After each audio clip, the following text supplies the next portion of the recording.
से ऊपर आ रही थी तो मैंने एक बहुत बड़ा क्रिस्टल देखा था। आई डोंट नो क्या था वो, तो उसके बारे में मैं थोड़ा सा जानना चाहती हूँ कि आप वो दिखा सकें अगर, और बता सकें कि क्या क्रिस्टल है, वो कैसे काम करता है और क्यों इतना बड़ा क्रिस्टल आपके घर में है। मेरे घर में ऐसी बहुत सारी चीज़ें हैं जो क्योंकि मेरा काम है और मैं समझती हूँ कि इनका क्या पर्पस है और वो उस इंटेंशन से रखा भी गया।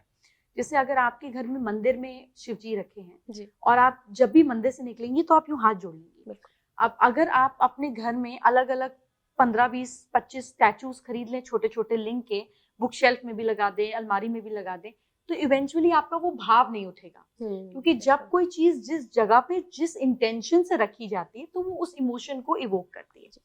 क्रिस्टल्स जो है it's a very purified form of earth energies. किसी क्रिस्टल का पर्पस होता है सक्सेस के लिए, किसी का पर्पस होता है प्रॉस्पेरिटी के लिए, किसी का कॉन्फिडेंस के लिए। जो आपने देखा वो एमेथिस्ट देखा, उसका पर्पस होता है थर्ड आई की क्लीनिंग के लिए, यानी कि आपका विजन बढ़ाने के लिए, आपकी क्लैरिटी देने के लिए, आज्ञा चक्र, आपकी स्पिरिचुअलिटी बढ़ाने के लिए। अगर आप देखिए purple colour in Roman times was only used by royal people. आम आदमी पर्पल पहनता नहीं था। आज भी अगर आप देखें तो जो पोप हैं जब वो फॉर्मली निकलते हैं तो उनका पर्पल अटायर होता है। So this colour has been connected in every religion and culture through spirituality and at a superior position of being a visionary, right? तो जो कंपनीज टेक में जैसे टेस्ला काम करती है तो आप उनका पर्पल लोगो देखेंगे, बिकॉज हमारा सबकॉन्शियस प्रोग्राम्ड है उन कलर से, हमें समझ ना भी आए लेकिन हमारा अंदर का एक पार्ट समझता है। जैसे brands like target, Colgate which are commercial, mass based, will have red logos. Yes. When things which is about faith, which is about finance, will have blue logos. आप डिसाइड नहीं कर रहे हैं पर आपका ब्रेन हर समय काम कर रहा है। Things which is about finance and masses like Reliance will have red and blue logo. So you want it or you don't want it, you somehow get affected by what is around you.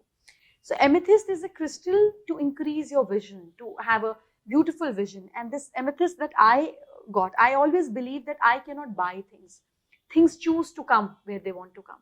You know, you cannot buy a book. आप एक book store में जाते हो, 1200 books देखते हो, airport पे होते हो, खाली बैठे होते हो, एक बुक पे नजर जाती है, उठाते हो और अचानक पढ़ना शुरू कर देते हो। So the book chose you, the knowledge chose कि आज मुझे इसके दिमाग में उतरना है। You cannot choose. So the crystal chose to be here. I'm very thankful for it, and I keep it with utmost respect. You know, जैसे आप अपने मेहमान को जगह देते हो तो आप उसका कमरा भी साफ करोगे, उसकी जगह भी साफ करोगे। और आपने किसी को कचरे में जाके छोड़ दिया कि ले तेरा कमरा है पड़ा रहे, खुद ही साफ कर, तो वो मेहमान आपके घर you know will not be with happiness, या आएगा ही नहीं। Anything that you place for any purpose, you have to give attention, put it with intention, and कभी कभी ध्यान दे लो तो वो चीज काम करने शुरू हो जाती है। तो क्या वो एनर्जी कुछ कनेक्ट करता है? क्योंकि मेरा काम ऐसा है, बहुत सारे लोग आते हैं, अपनी यू नो अलग अलग एनर्जीज लेकर आते हैं, अपनी प्रॉब्लम्स लेकर आते हैं। So then the crystal is kept there to program to give them clarity once they leave out of there, because it's kept out of my office. And then it is also programmed कि जो आप energy collect करोगे ना, अगर मैं हफ्ते में आपको क्लेंस करना भूल जाऊं तो आप खुद ही नहा लेना, खुद ही क्लेंस हो जाना। So otherwise I have this thing where everything which is kept for a purpose, I keep them in sunlight because that's natural sanitizer. है ना? पहले के जमाने में औजार जब स्टेरिलाइज नहीं होते थे तो धूप में रख दिए जाते थे कि स्टेरिलाइज हो जाए। So I keep everything in sunlight. I put it to cleanse and फिर थोड़ी देर बाद अंदर लाके वापस